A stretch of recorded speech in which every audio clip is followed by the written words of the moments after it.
Madame, Monsieur, bonjour, bienvenue à tous dans votre journal de ce jeudi 15 mars et voici les titres. Le président de la République, Abdelaziz Bouteflika, a invité lors du Conseil des ministres le gouvernement à hâter la présentation au Parlement du projet de loi organique relatif à la création de l'Académie algérienne de la langue Amazigh. Coopération algéro-française avec l'ouverture des travaux de la rencontre réunissant les walis de la République algérienne et leurs homologues préfets français.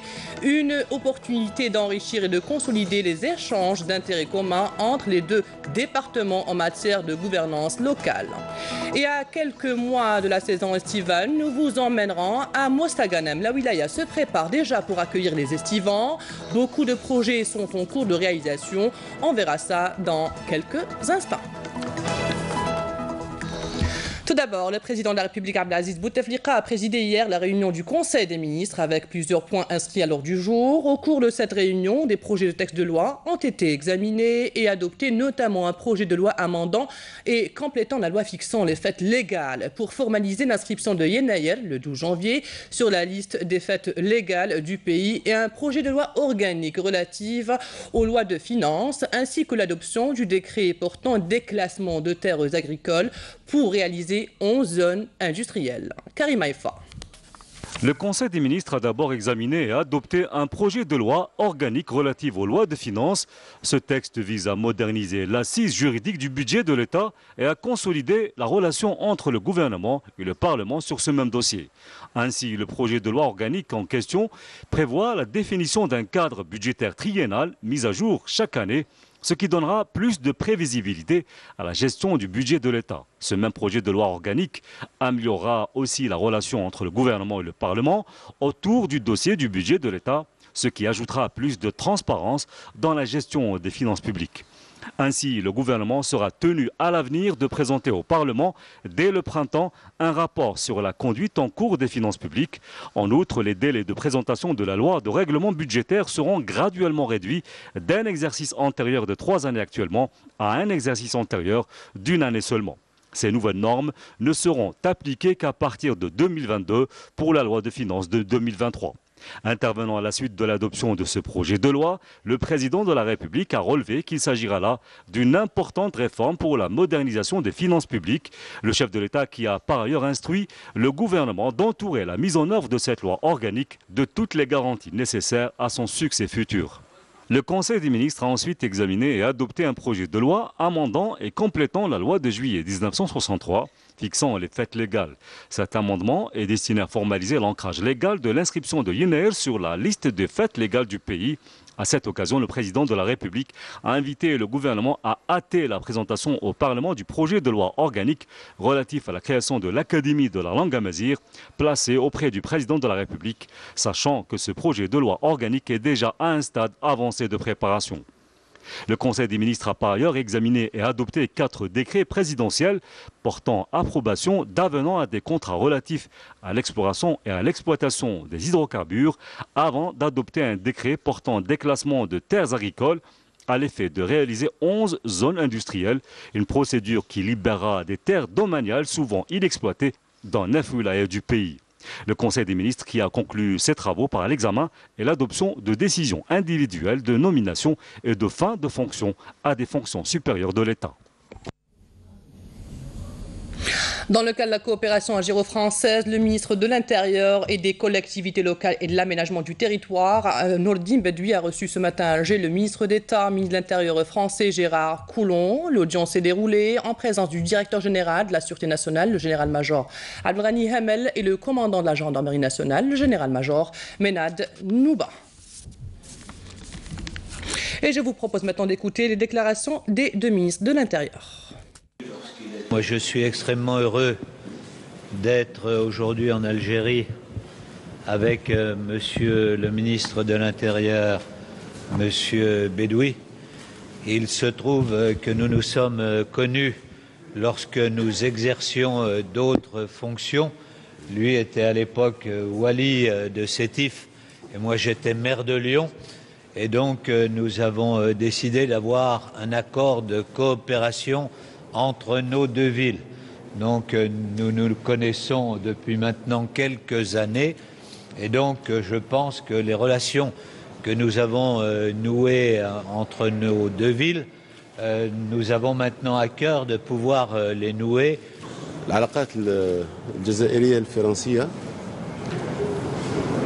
نابعة من ما رسمه فخامة الرئيس عبد العزيز بوتفليقة ورئيس الجمهورية الفرنسية سيد ماكرون.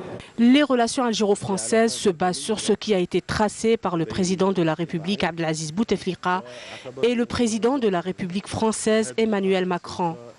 C'est des relations de qualité entre les deux secteurs et cette réunion ne fera que consolider nos relations dans divers secteurs d'activité, notamment dans le domaine sécuritaire, car c'est un défi qui touche tous les pays du monde, notre région et ce qui l'entoure comme menace sécuritaire, à savoir le terrorisme et ses connexions avec les pays européens. Nous avons une forte volonté d'hisser nos relations et la coopération bilatérale entre nos villes et nos régions à un niveau supérieur. والشراكة في ما يخص التعاون اللامركزي التعاون بين مدننا ومدن فرنسية. Les travaux de la rencontre Wali d'Algérie et leur homologue préfet français ont commencé ce matin au Centre international des conférences Abdelatif Rahal.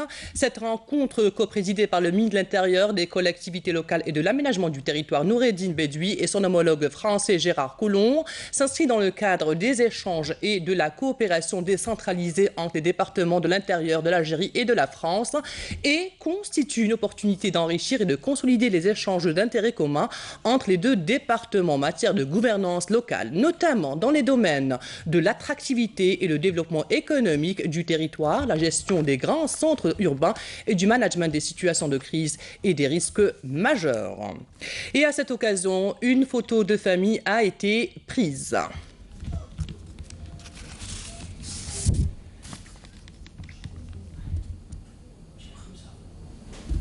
Séance plénière ce jeudi au niveau du Conseil de la Nation avec des questions orales adressées au ministre de la Santé, de la Population et de la Réforme hospitalière, au ministre de l'Habitat et de l'Urbanisme et de la Ville et au ministre des Ressources en eau. Aujourd'hui, c'est le grand jour pour les élèves car c'est le début des vacances de printemps, mais il s'agit également d'un grand jour pour leurs parents avec la remise des bulletins scolaires. Et la nouveauté introduite cette fois-ci par la tutelle, une plateforme numérique. Les parents peuvent désormais consulter en ligne ou recevoir par SMS les résultats de leurs enfants. Désormais, il est possible de consulter son bulletin scolaire sur Internet sur la plateforme numérique du ministère de l'Éducation nationale. Nous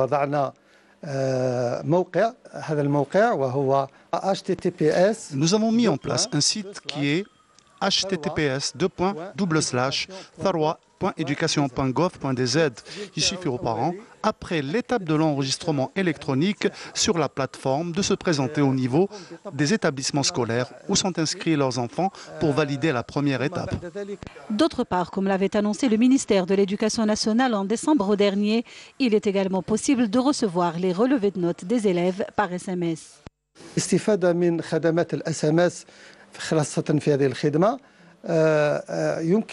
Par ailleurs, les parents ayant finalisé leur inscription peuvent également demander à recevoir les bulletins de leurs enfants par SMS via un short code étoile 567 dièse.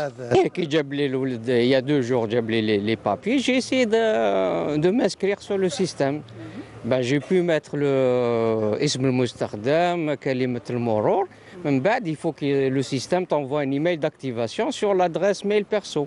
Cette mesure s'inscrit pour rappel dans l'optique du processus de numérisation lancé depuis une année par le ministère de l'Éducation nationale. Et puis cette information, le ministère de l'Industrie et des Mines a rendu hier public les listes des prix de sortie d'usine des véhicules légers montés ou fabriqués en Algérie dans le cadre de ses efforts pour veiller à ce que les tarifs de la production automobile nationale ne soient pas supérieurs à ceux de l'importation. Et pour rappel, le ministre de l'Industrie et des Mines, Youssef Yousfi, avait affirmé lors d'une conférence de presse qu'il avait animée en marge des premières journées techniques de la sous-traitance des véhicules tenues récemment à Alger que l'État veille à ce que les prix des véhicules montés fabriqués localement soit équivalent à ceux importés. C'est dans ce sens que les cahiers des charges stipulent que les véhicules montés localement ne doivent pas être plus chers que ceux importés, avait expliqué le ministre. La 22e édition du Salon international de l'artisanat traditionnel se poursuit au Palais des Expositions Pain-Maritime à Alger sous le slogan « L'artisanat en appui à l'économie durable » avec la participation de 430 artisans algériens et plus de 11 étrangers. Tous les métiers de production artisanale sont mis en exergue. Hasna Zoubiri.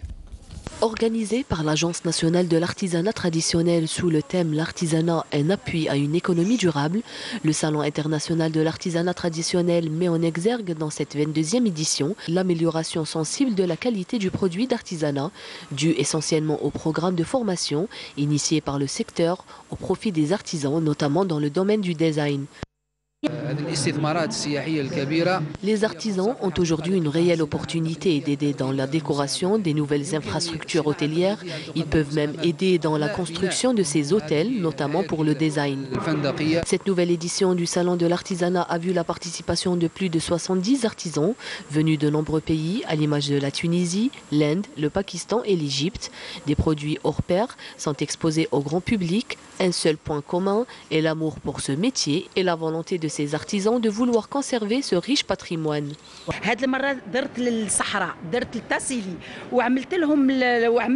des modèles هكذا اللي هما كيما هذوك لي ديسان روبستر ولكن avec le motif تاع les bijoux touareg. Ce savon est 100% naturel, avec une matière première que nous ramenons de la ville de Ghardaya. Je représente la culture et la civilisation égyptienne. C'est des produits différents que nous exposons. Cette manifestation vise par ailleurs à promouvoir ces artisans, peu connus pour le grand public, et les inciter à moderniser le produit et le design, et préserver certains métiers menacés de disparition, à l'image du tissage et de la céramique. L'occasion est également d'impliquer les artisans dans les différents projets touristiques menés à travers le pays. Dans un communiqué, le ministère de la Défense nationale nous a appris que dans le cadre de la lutte antiterroriste et grâce aux efforts des forces de l'armée nationale populaire, le terroriste dénommé El Atta, dit Mohamed Salah, s'est rendu hier aux autorités militaires en 6e région militaire à Tamanrasset en sa possession de pistolets mitrailleurs de type Kalachnikov et 7 chargeurs garnis de munitions. Et dans le cadre de la lutte contre la contrebande et la criminalité organisée, des détachements de l'armée nationale populaires ont arrêté à In, Gezam et Bosch Badji Mourtar, 6e région militaire, 28 contrebandiers et saisi des outils de détonation, 3 motocycles, 13 marteaux piqueurs, 12 groupes électrogènes et 6 détecteurs de métaux. Par ailleurs, d'autres détachements ont intercepté à Biskra et El Oued, 4e région militaire, 3 contrebandiers et saisi 23 quintaux de tabac et 8557 unités de différentes boissons, tandis que 45 immigrants clandestins de différentes nationalités ont été interceptés à Tlemcen, Adra et Ouergla. Fin du communiqué. À l'étranger, la Grande-Bretagne a décidé d'expulser 23 diplomates russes et le gel des contacts bilatéraux avec la Russie qu'elle a accusé d'avoir commandité l'empoisonnement d'un ex-espion russe sur son sol, fait que Moscou refute le qualifiant de provocation grossière. Manaboutouaba. Le Royaume-Uni a décidé d'expulser 23 diplomates russes qui ont été identifiés comme étant des agents secrets non déclarés. Ils n'ont qu'une semaine pour quitter le territoire. Il s'agit là de la vague d'expulsion de diplomates russes la plus importante depuis 30 ans.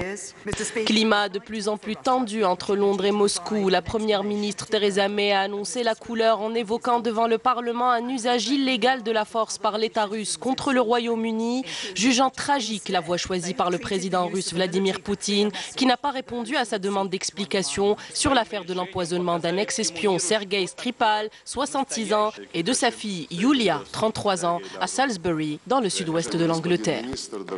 Le ministère russe des Affaires étrangères a répliqué aux sanctions britanniques en dénonçant une provocation grossière et en accusant Londres d'avoir fait le choix de la confrontation, menaçant la Grande-Bretagne de riposte imminente. À New York, lors d'une session du Conseil de sécurité de l'ONU convoquée en urgence à la demande de Londres, les États-Unis ont eux aussi affirmé que la Russie était responsable de cet empoisonnement.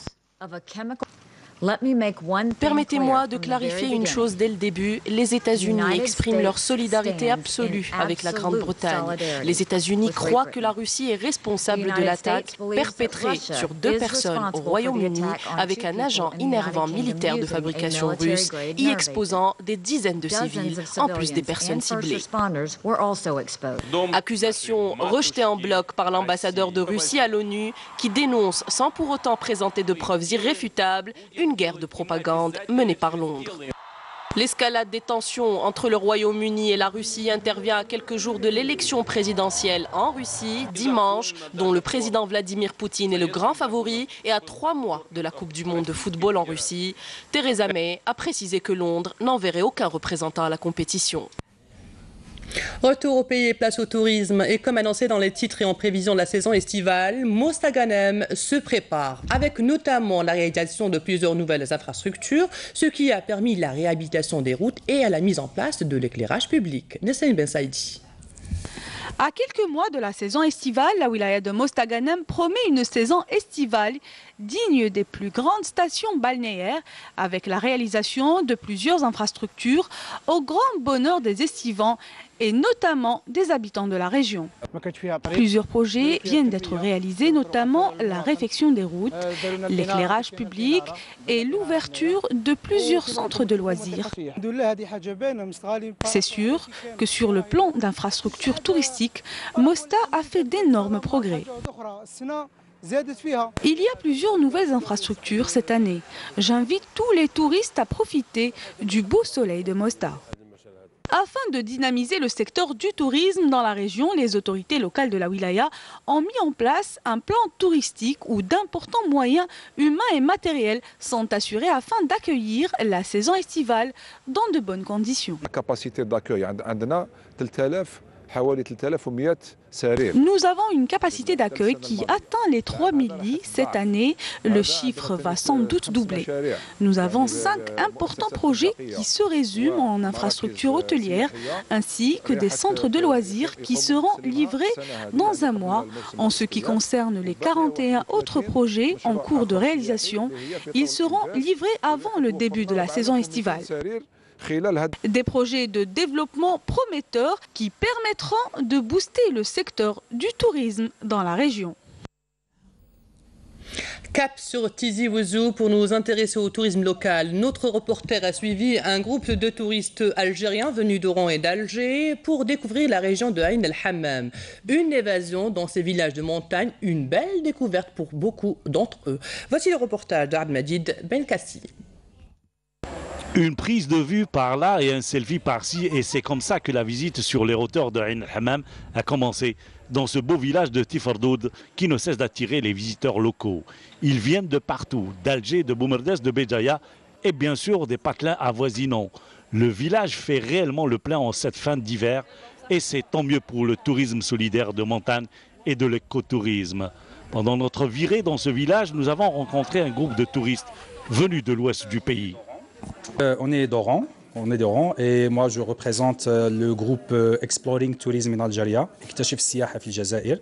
et on essaie de faire découvrir nos différentes régions de notre beau pays. Notre groupe a organisé cette excursion, c'est pour faire découvrir ce type de tourisme, tourisme local, tourisme solidaire et écotourisme. C'est un tourisme, oui, c'est ça le concept qu'on essaye de faire connaître. Oui. On a une page Facebook qui est Exploring Tourism in Algeria et on fait immortaliser ces moments-là. C'est un groupe d'une vingtaine de personnes d'horizons différents venus de la capitale de l'ouest algérien, Oran, soit à quelques 600 km de Ain el-Hammam, où ces touristes ont élu domicile. Ils ont choisi pour séjourner la coquette auberge Le Durdura, perchée à près de 1000 mètres d'altitude. Et ce village, je l'avais découvert à travers les réseaux sociaux et la télé. Et pour la première fois, donc pour un week-end, une sortie entre amis, en groupe.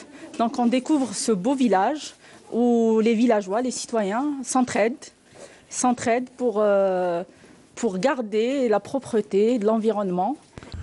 Le tourisme de montagne, c'est d'abord le respect de l'environnement, un aspect pour lequel les villageois accordent une importance capitale. dans leur stratégie de développement durable de ce secteur. Une stratégie qui s'est avérée payante et qui fait des émules même parmi les visiteurs. Moi, ce que je voudrais faire, c'est lancer un appel à tous les autres villages pour prendre exemple sur un village comme sur la solidarité déjà, sur la citoyenneté, sur l'engagement, sur l'implication. Il faudrait quand même leur dégager un minimum de subventions pour les encourager à aller de l'avant et que les citoyens se prennent en charge. Ils se prennent en charge, que ce soit en termes économiques, environnementaux, et ça, c'est vraiment admirable. Pour partager, pour montrer la culture des régions, des différentes régions, pour l'accueil et pour le tourisme, j'espère que ça va donner un plus de montagne, etc. Même d'être hébergé dans l'auberge, avec la qualité et l'accueil, c'est quelque chose quand même. Découvrir les autres et savoir partager, c'est le vrai bonheur du tourisme. Effectivement, nous avons un très beau pays. Et on termine notre journal en musique avec l'icône de la chanson italienne Eugenio Bennato. L'artiste qui s'est produit à la salle El Mougar a envoûté le public avec un cocktail de chansons à texte et de musique méditerranéenne. Yazid Eit Mahidin.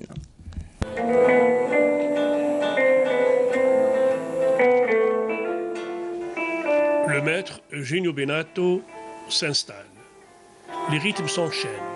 Une voix posée sur des instruments napolitains. La communion s'opère. Se propose avec sa art, avec sa philosophie, c'est une philosophie différente de la nord-ouest du monde, que c'est le chef du Le Mans. Mais maintenant, il y a un Sud qui combat.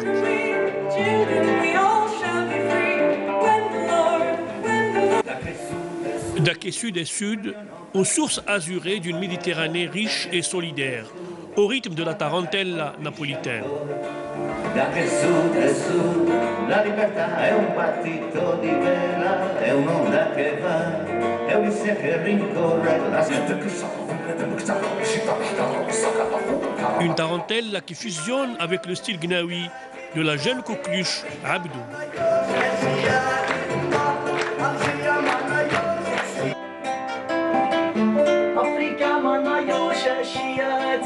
Salam alaikum, c'est un partage pour moi, c'est un plaisir de jouer avec un grand artiste comme Eugenio Bennato et vous allez voir après, la surprise.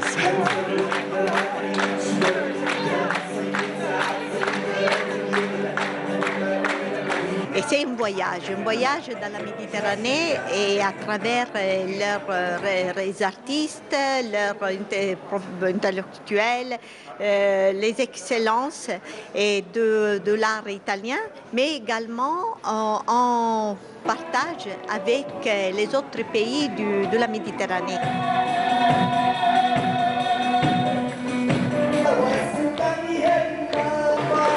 Une thérapie, la musique de Eugenio Bennato. Une musique honorant la paix dans la Mare Nostrum.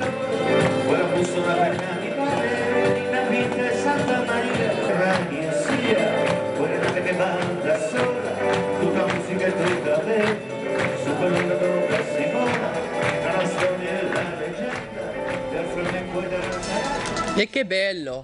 Et c'est la fin de cette édition préparée par la rédaction de Canal Algérie. Merci à vous de l'avoir suivi. Dans quelques instants, les prévisions météo de Mina Abed. L'information continue sur notre site entv.dz ou sur YouTube Canal Algérie et sur Facebook. À demain à midi. Au revoir.